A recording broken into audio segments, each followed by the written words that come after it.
Après la rencontre avec le vice-président de la République, Pierre Claver Maganga Moussavou, le bureau du CIPROCOM, syndicat des professionnels de la communication, a échangé avec la base, histoire de relayer les informations importantes issues de cet entretien. Le point avec Stevie Ouyan-Musu et Hervé Nzigué. C'est une assemblée générale qui se voulait restitutive. Faire le compte rendu à la base après la rencontre avec le vice-président de la République est l'objectif visé par le syndicat des professionnels de la communication. Il a pris des engagements quant à la résolution d'un certain nombre de préoccupations immédiates que nous lui avons soumises.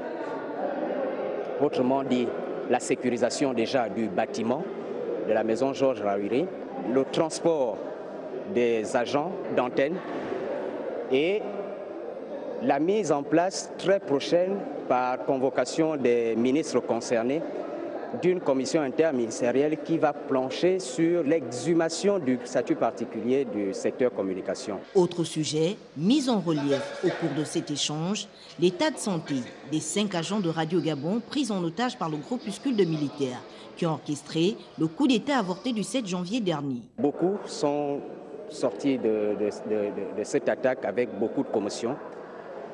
L'un d'eux, justement, a un problème à l'œil. Il a reçu une crosse de fusil au niveau du visage. Et l'autre a des douleurs au niveau du thorax. L'autre a un genou pratiquement amoché. Et la fille sort de là avec un traumatisme psychologique important.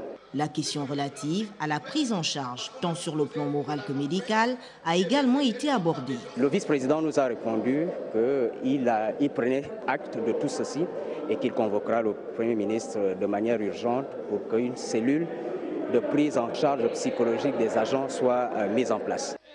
Une autre assemblée générale soutiendra dans les tout prochains jours le temps de permettre une concertation entre toutes les parties concernées.